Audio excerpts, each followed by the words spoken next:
Hola, profe. Hola, Cari, ¿siempre sí se pudo? Pues por aquí esperemos que siga.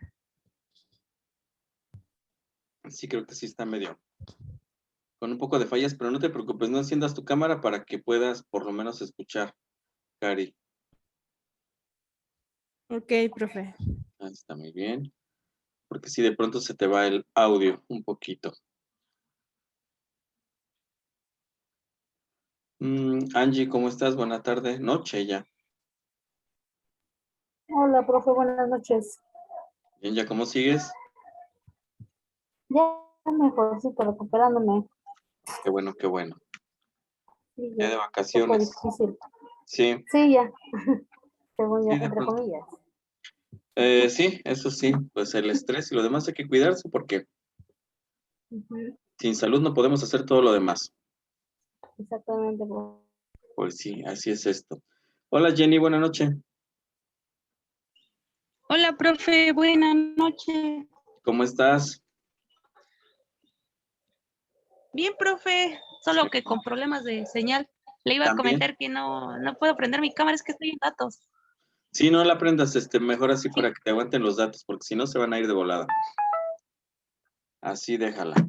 Ah, Ok. ok, por Sí. favor, gracias. Sí, no te preocupes, igual Cari, ya saben, si tienen problemas, nada más avísenme. No tengo ningún problema. Bien, chicas, pues vamos a comenzar en lo que se conecta Lupita y a Aranza, no sé si se vaya a conectar con estos problemas de internet, más bien todo este clima que no deja de llover, ¿verdad? Pero está bien. Por ahí veía, no sé con quién, que ahora sí Tlaloc ha logrado su cometido, ¿verdad? De reverdecer al país nuevamente porque ya estaba en sequía y eso es muy importante. Pero bueno, vamos a compartir la pantalla y terminar lo que estábamos viendo la clase pasada. No terminamos de hablar acerca de la educación socialista. Sí, estábamos comenzando a hablar, ¿no? De por qué se da esto. Recuerden que, pues bueno, durante un tiempo esta política socialista no solamente fue parte de la ideología mexicana, sino realmente empieza en lo que es Rusia, precisamente, y se extiende a otros países, como después lo vamos a ver en Cuba, como ahora tal vez lo vemos en Venezuela también un poco implementada, ¿no? De hecho, creo los cubanos, pues, han iniciado una revuelta con el fin de separarse de este régimen donde pues se supone que todo es igual para todos, pero al final de cuentas, pues como vemos, no ha pasado así, ya que pues todos los mandatarios de estos países que en algún momento fueron socialistas, pues siempre terminaron igual que los otros, robando y generando riqueza a costas del pueblo, ¿no? Como suele pasar. Entonces se intentó no instaurar como tal el socialismo, pero sí ideas socialistas, sobre todo pues en el gobierno de Lázaro Cárdenas, que vamos a ver por aquí de 1934 a 1940. Entonces, pues bueno, hay cambios que van a repercutir sobre todo pues en la educación, ya que se pretende pues hacer una educación igual para todos, eso digo, como parte de la ideología está muy bien. Lupita, buena noche, ya la vi por aquí. Eh, y aparte, pues tenemos antecedentes que van a sustentar toda esta parte, como fue la escuela rural, que se sigue trabajando en este periodo. Hola, Lupita. Eh, la, todo lo que vimos que de alguna manera se da durante el trabajo de Vasconcelos y otros grandes personajes que hicieron que la educación pues llegara a todo el pueblo. Vamos a ver que son parte de lo que se retoma como parte de esta nueva idea socialista que se tiene o que trae el nuevo gobierno, ¿sí? Algunos de las propuestas o algunos de los aspectos que retomaba esta educación, pues era que se consideraba que el modelo que se tenía educativo liberal, que se estaba manejando con todos los demás gobiernos que se venían manejando, como ya lo vimos con la ideología de otros personajes, pues no eran las adecuadas y esto limitaba al sistema a que hiciera llegar educación a todo lo que era el país. También que realmente la educación, la escuela hiciera que hubiera un cambio social, sí, que realmente la sociedad mexicana mejorar. Estamos hablando pues de los años 30 y 40. Entonces, realmente se va por una ideología más sustentada en el nacionalismo y en lo popular. De hecho, podemos, si comparáramos esta ideología de Lázaro Cárdenas con el actual gobierno, quizás podríamos encontrar rasgos socialistas en la administración. Por eso cuando ustedes, cuando estaban las campañas, cuando inició este gobierno, por ahí pudieron escuchar que era un gobierno con tintes socialistas, que querían hacernos igual que Venezuela y demás, porque tiene ciertas características precisamente. Pero ya lo llegaremos a ver en cuanto veamos al actual gobierno y sus políticas educativas. Entonces, vamos a ver estos aspectos que son muy importantes en la educación. Uno de los aspectos importantes, igual que tuvo en confrontación a la educación de Cárdenas en este periodo, pues fue la Guerra Cristera. La Guerra Cristera resurge porque precisamente Cárdenas empieza a quitar nuevamente el poder al clero, ¿no? Aquí realmente limita al clero de entrometerse sobre todo en la parte educativa, y no solamente en la parte educativa, sino en todos los asuntos que tenían que ver del Estado. Y esto hace, pues recuerden que el catolicismo fue y sigue siendo una religión muy arraigada en la sociedad mexicana, que entonces pues hubo una reacción por parte de los padres de familia, de la sociedad, ¿no? Donde pues estaban en contra de lo que decía el artículo 3º constitucional, ¿sí? Donde ellos rechazaban la postura de que el clero quedara fuera y que los padres podrían realmente, ellos pedían que se respetara el derecho de ellos a educar a los niños en el credo que cada uno quisiera. Pero sobre todo estábamos hablando de lo que era pues propiamente la religión católica o el catolicismo, que es parte del cristianismo. Entonces esto pues iba en contra de lo que se establecía o lo que ya se había establecido dentro de lo que era el artículo 3º, la obligatoriedad y el laicismo, que ya vimos en otros autores. Pero recuerden que aunque estaba, de alguna manera, se había supuestamente quitado esta incumbencia del Estado, del clero en asuntos del Estado y en educativos, pues recuerden que aún así cuando llega Porfirio Díaz nuevamente al gobierno y con los demás, pues el clero vuelve a adquirir cierta relevancia e importancia otra vez a nivel nacional y a involucrarse en los asuntos de lo que es el Estado. Por eso llega Cárdenas y nuevamente les pone limitantes y estos limitantes pues lleva a lo que es parte de la guerra cristera. Entonces, la educación socialista, pues bueno, como ven, inspeccionó precisamente, la Secretaría se dio la tarea de elaborar un censo para poder inspeccionar todas las escuelas que eran de carácter religioso, ¿sí? Esto pues también es un antecedente y estamos hablando de 1919 con el gobierno de Carranza, porque desde aquí se pretende precisamente hacer que se hagan valer los preceptos del artículo 3º constitucional, ¿sí? Entonces, desde aquí, pues, empiezan estos tintes de una escuela socialista. Em, Recuerden que, pues, bueno, de lo que fue el gobierno de Benito Juárez, con todos estos preceptos de una educación liberal, prácticamente en el gobierno de Porfirio Díaz se da una continuidad, pero pues se devuelve cierta importancia a ciertos sectores importantes del gobierno. Vamos a ver que la teoría pedagógica impera durante el gobierno de Carranza, sobre todo es una escuela basada en el racionalismo. Ya vimos que es el racionalismo, ¿verdad? Fundada en la razón, que de hecho, pues esto también viene desde los preceptos de Vasconcelos, ¿sí? Acuérdense ustedes, basada en la razón. Y sobre todo el autor que sustenta esta parte fue Francisco Ferrer y Guardia, que nosotros vimos en teorías pedagógicas hace algunos cuatrimestres. Espero que no se acuerden de lo que decía este autor, que de hecho es de los más recientes retomados o como corriente pedagógica de los que vimos. Y pues bueno, recuerden que pues todo se fundamentaba en la ciencia y la razón. Una escuela basada en el racionalismo y que bueno, son bases de lo que fue después la escuela socialista, que también como veíamos, pues trae tintes de lo que Vasconcelos había trabajado, pero además con toda la ideología que venía de John Dewey también como parte del socialismo. Son aspectos que le dan base pero que sin embargo no se establecen tanto hasta el gobierno de Lázaro Cárdenas, ¿sí? Entonces, también dentro de estas bases, pues vamos a tener parte del trabajo que hizo Moisés Sáenz al frente de la Secretaría, ¿sí?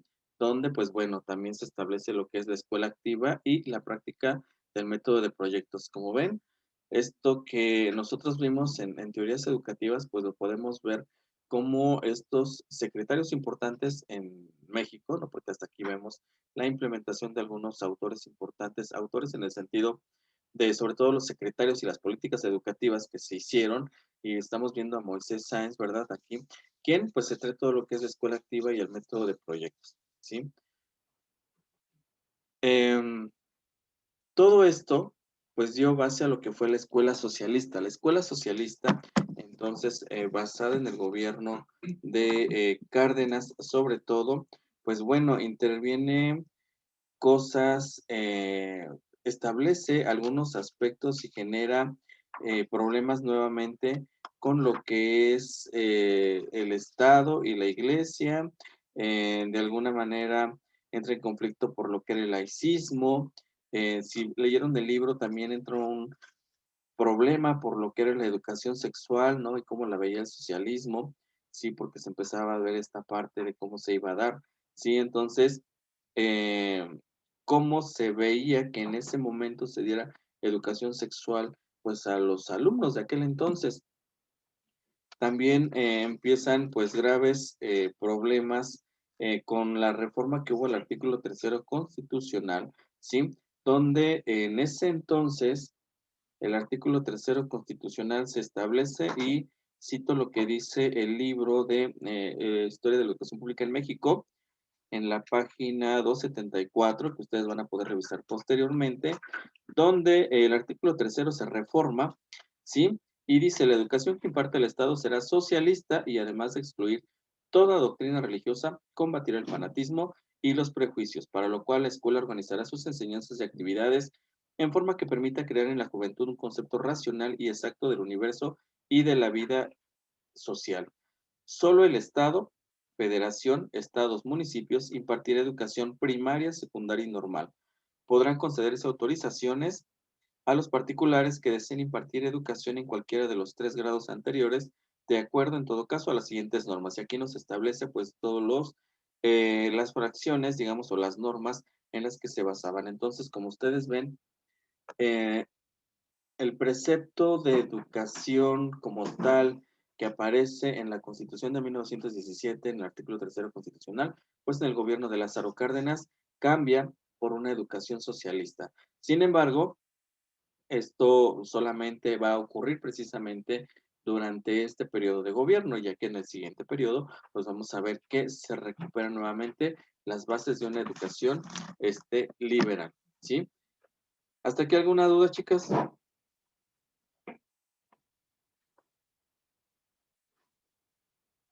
¿Ninguna? ¿Todo bien? Creo que no, profe. Ah, bueno, vamos a seguir entonces. Si Les acaso encargo, el día del examen. bueno, y sobre todo que sí va a estar difícil. Em, Recuerden que, pues bueno, sigan leyendo el libro de verdad. Espero que lean el libro para que entiendan un poquito más todo lo que, pues, hemos estado hablando. No lo dejen ahí guardado nada más como parte de su acervo de bibliografía que ya se quedó ahí guardado en los archivos que tienen y que no lo leyeron. Léanlo porque realmente hay muchos aspectos que nosotros no estamos viendo por el tiempo y sin embargo los van a poder entender un poco mejor. Sí, les encargo que sigan leyendo el libro, es muy interesante. Bien, aunado a esto, como yo les explicaba en su temario, pues se salta como que todos los periodos presidenciales de 1940 hasta 1970. Mm, Porque no hubo muchas cosas, realmente hubo un gran retroceso porque empiezan bueno, algo que se me olvidó mencionarles es que durante este periodo de gobierno, pues también se crea el Politécnico Nacional con el fin de acrecentar la escuela técnica que había entonces, ¿no? Por eso surge el Politécnico Nacional. Y también vamos a ver que durante este periodo de Lázaro Cárdenas, se instauran muchas bases importantes para muchos de los institutos que vamos a ver ahorita. Y les comentaba, de 1940 a 1970 no quiere decir que no haya habido otras reformas educativas y que no haya crecido el sistema. Claro que sí lo hubo, pero pues bueno, vamos a ver. Eso no se los dejé investigar a ustedes porque se los voy a presentar yo. Sí, así que vamos a ver. Vamos a ver aquí a los periodos presidenciales que no vienen de manera rápida, sus obras educativas de manera rápida, porque si no, pues nos llevaríamos también otro cuatrimestre en estar viendo lo que ocurrió en cuanto a historia de la educación en México. Estamos viendo de alguna manera parte de las políticas aplicadas en materia educativa, como parte de la historia, no como parte de su asignatura de política educativa. No sé si llevaron política educativa, chicas, ¿no? ¿No? Ah, bueno, No. ok. Y en la política educativa, de hecho, no van a analizar precisamente ya todos los demás gobiernos, se van a ir hasta el actual y van a analizar más bien organismos internacionales, pruebas y demás. Eso se trata la política educativa. Bueno, en cuanto a la asignatura que van a ver posteriormente, porque la van a tener que ver. Aquí estamos viendo lo que implementaron cada uno de los gobiernos eh, establecidos en México y que le dan pues las bases a toda la educación, precisamente como parte de la historia. Entonces, como hubo un gran salto en nuestro temario, pues aquí los vamos a retomar de manera rápida. Así que vamos a ver a los periodos presidenciales que van de 1940 a 1970. Recuerden que a partir de 1940, de 1934, perdón, los periodos presidenciales se hacen de 6 años. Recuerden que antes nada más eran de 4 años. Entonces, a partir de aquí, pues todos los periodos presidenciales que vamos a ver son ya de un sexenio, ¿sale? Entonces, vamos a empezar con Manuel Ávila Camacho, que le da seguimiento, parte en la teoría a lo que tenía Cárdenas. Sin embargo, realmente Manuel Ávila Camacho vuelve a retomar lo que es una educación liberal, ¿sí? Y entre lo que hizo, bueno, aquí retomamos tanto a Manuel Ávila Camacho como a Miguel Alemán Valdés, que ahorita vamos a ver también. Vamos a ver que lo que hace Manuel Ávila Camacho o lo que él propone como parte de su política educativa es realmente quitar esa carga ideológica que tenían los planes y programas adquiridos durante el periodo de Lázaro Cárdenas como parte de la educación socialista. De alguna manera quitar esto que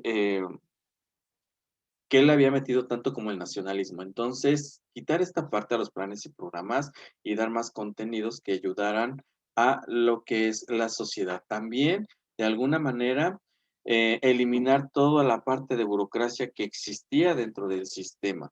Digo, imagínense desde cuándo se está atacando y vemos todavía en el sistema un montón de burocracia, ¿verdad? Pero bueno, y combatir la burocracia. Durante el periodo de la educación socialista hubo muchos conflictos magisteriales, entonces también se propone erradicar estos problemas que existían para unir al magisterio y que realmente se hiciera una renovación y que realmente se dedicaran a educar y a trabajar. Aquí también va a influir de pronto posteriormente, recuerden que a partir de estos periodos pues surge un partido muy importante, más bien desde antes el PNR, que después se convierte en el PRI, que pues bueno, como ustedes ya saben, pues tiene el control de todo dentro de lo que es el Estado. Entonces, pues bueno, esto va a ser un factor también para que veamos la ideología que se persigue desde estos gobiernos hasta el periodo de 1900, hasta el 2000 prácticamente, ¿no? Entonces, aquí se vuelve a hacer reformas al artículo tercero constitucional, ¿sí? Y con Ávila Camacho la escuela o la educación realmente se vuelve una escuela del amor, ustedes lo pueden leer aquí, y esto era porque dentro de lo que él pretendía en la enseñanza, aquí vamos a ver que sobre todo le van a dar mucho hincapié todos estos gobiernos que estamos viendo a la enseñanza primaria, al nivel básico, por decirlo así, sí que son las bases precisamente para que pudieran ingresar a todos los demás niveles. De hecho, vamos a ver que aquí el trabajo más fuerte que se va a hacer es tratar de hacer que se erradique el analfabetismo, pero construyendo sobre todo escuelas primarias. Muchas escuelas primarias empiezan a surgir demasiados, y esto lo vamos a ver ahorita con el plan de 11 años también, que hace por ahí, si no me equivoco, Jaime Torres. Bueno, ahorita lo checamos. Entonces aquí, la escuela era una escuela del amor, y lo que él pretendía con esta escuela del amor, pues era borrar las desigualdades existentes mediante la enseñanza amorosa, ¿sí? Así que todo fuera homogéneo y que uniera a los mexicanos en una nación fuerte, una nación basada en el amor. Yo creo que tal vez esta ideología iban a decir ustedes, híjoles, hoy va a tener mucho que ver con nuestro presidente, ¿verdad? De mucho amor y menos balazos, dice nuestro presidente, entonces sería así como que una enseñanza amorosa, precisamente una ideología donde se respetara pues al alumno, ¿sí? Entonces, como ven, la escuela del amor hasta suena programa como de televisión o de radio, ¿verdad? La escuela del amor con Manuel Ávila Camacho. Entonces, también dentro de esta conciliación nacional que se pretendía, recuerden que existen problemas que se venían arrastrando con el socialismo. En 1940 se promulga la Ley Orgánica de la Educación Pública, ¿sí? En 1943 se unifican a los sindicatos magisteriales. Aquí vamos a ver otro aspecto importante que de pronto va a afectar demasiado al magisterio en México. No lo benefició, más bien siento yo que lo perjudicó y lo sigue perjudicando, ¿verdad? Pero en 1943, recuerden que teníamos problemas, como si yo hubiera vivido eso. En 1900, en el periodo del socialismo, pues existieron muchos problemas magisteriales y existían varios sindicatos. Sin embargo, en 1943, pues surge el CENTE, el Sindicato Nacional de Trabajadores de la Educación, cuyo propósito precisamente era erradicar estos problemas y trabajar en beneficio de los maestros, sí, en beneficio de que ellos tuvieran todos sus derechos, de que ellos pudieran trabajar de la mejor manera, tuvieran los materiales y demás. Sin embargo, con el tiempo, pues vamos a ver que el CENTE se vuelve un aparato de represión de los maestros, que además les quita su dinerito, ¿verdad? Porque hasta la fecha. Y bueno, creo que para lo que fue creado no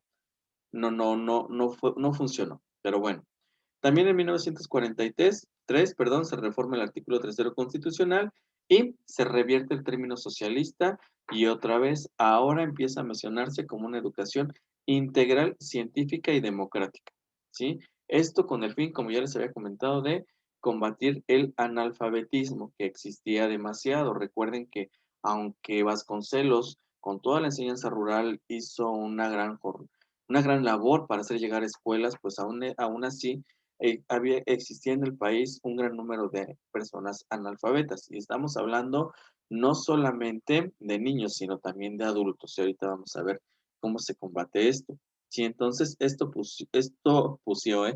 ocurrió con Manuel Ávila Camacho. Una disculpa, chicas, se me traba la lengua, se me van las ideas. Ya cuando uno llega a cierta edad ya no funcionan bien las neuronas, entonces espero me comprendan. Seguimos con Miguel Alemán Valdés, ¿vale? Ahora aquí vamos con este señor que gobernó de 1946 a 1952 y pues bueno, le da continuidad a lo que venía haciendo Manuel Ávila Camacho.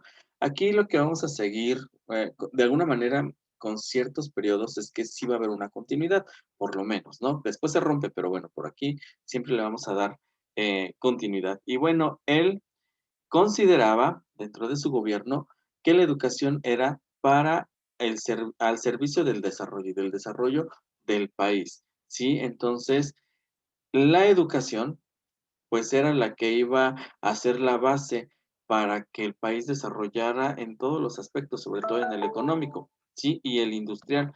Recuerden que, pues bueno, desde la época de Porfirio Díaz, al atraer la industria y demás, pues se requiere personas que tuvieran educación, que tuvieran una formación para hacer crecer el país, crecer la economía, y eso es lo que pretende Miguel Alemán Valdés y su ideología, es que la educación debe estar al servicio del desarrollo. ¿Sí? Entonces, empieza una formación de trabajadores. En este gobierno de Miguel Alemán Valdés vamos a ver a dos pedagogos muy importantes, a Paul Nator y a George o Jorge Kerchensteiner. Estos señores son ambos alemanes, no los vemos desafortunadamente en nuestro temario. Recuerden que, pues bueno, hay ciertos autores que a nuestras autoridades no les conviene que veamos. Y pues bueno, dentro de ellos, aunque no los veamos, les puedo comentar que ambos son pedagogos alemanes y bueno, Nator por su parte es muy influyente por la ideología fundada en el criticismo. Sí recordamos el criticismo, ¿verdad, Cari? ¿Qué es el criticismo?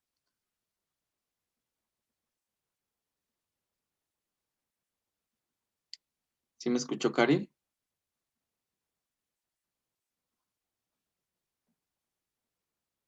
No, ¿verdad? Bien. Jenny, ¿qué es el criticismo?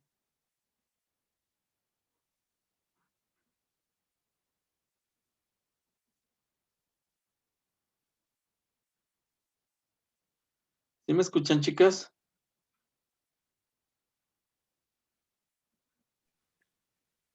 Sí, profe. Se va el internet. Ah, ok. Bueno, pero estaba yo con Jenny para no hacer que se sienta mal Jenny, ¿verdad? Jenny, entonces, ¿qué es Sí el lo criticismo? escucho. ¿Sí me escucha a mí? Sí, sí te escucho. Sí. Ah, bueno. Sí. Bueno, esa fue la que fue puesta por Kant, la cual dice que el conocimiento se debe de formar a través de la razón. Ajá, ¿qué más? ¿Sí me escucha? Sí, Sí, pero sí me escucha, sí. sí, sí te escuchamos. Bueno, yo sí te escucho, Jenny. Sí.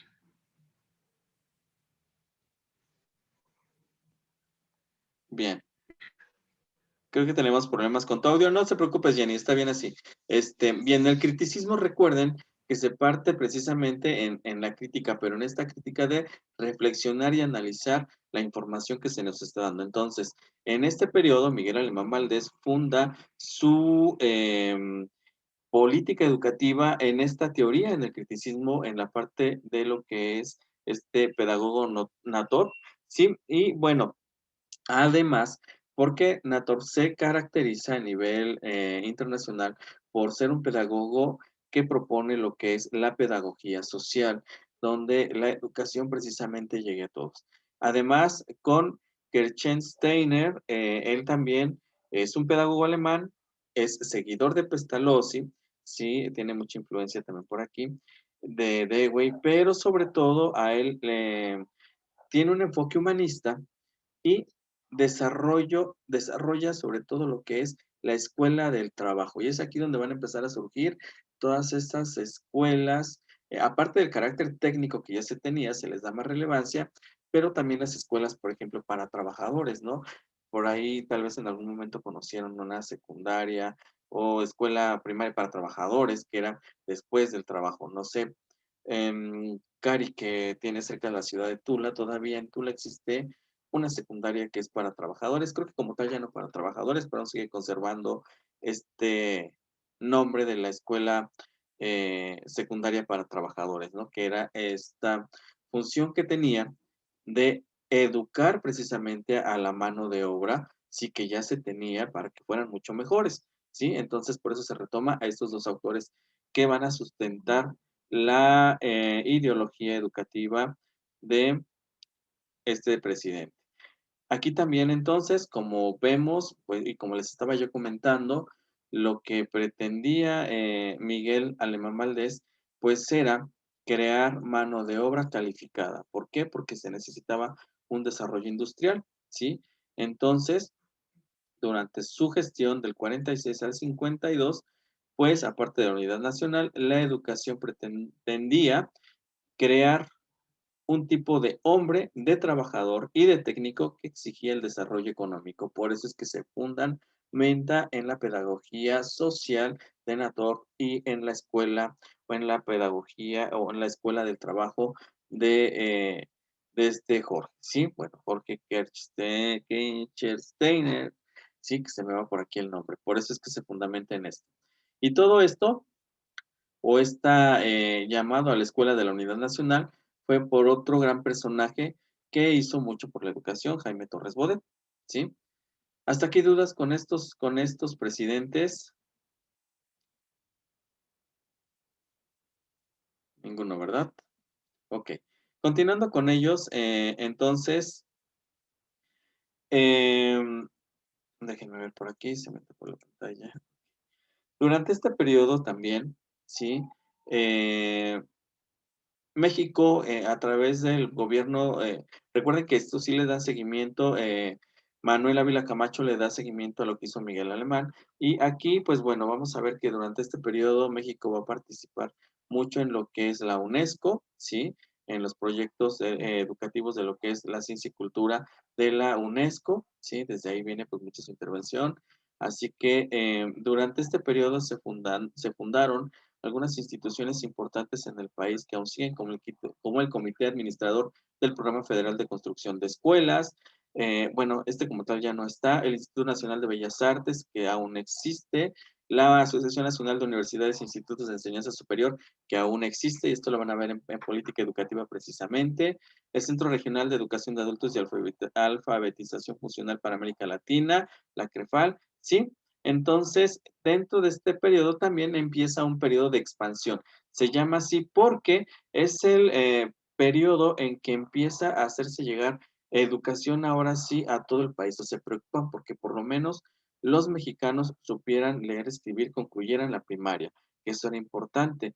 Y por eso dice aquí, acaba hasta 1990, porque vamos a ver que en el periodo de Salinas de Gortari precisamente se logra cubrir casi al 100% que los niños entre 6 y 12 años, casi todos, el 99% acudieran a la educación primaria, ¿sí? Que es uno de los objetivos. Después siguió el preescolar, después la secundaria, y por eso nos van elevando, porque es la manera en que se ha ido haciendo que la población vaya cubriendo estas necesidades educativas, ¿sí? ¿Dudas con esto, señores?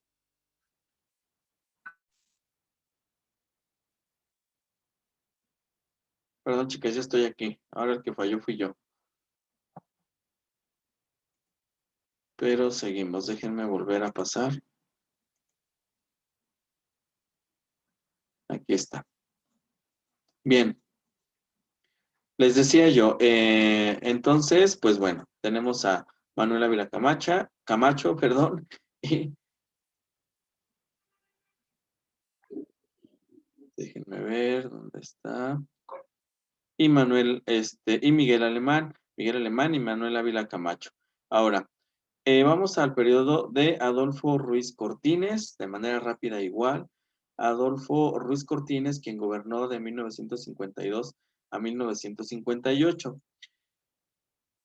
Aquí es importante resaltar que todos los esfuerzos por hacer llegar educación se vieron un poco afectados por el crecimiento demográfico, es decir, por la población, la creciente población que existía en el país, es decir, pues había más mexicanos, había necesidad de más educación, de abrir más escuelas, entonces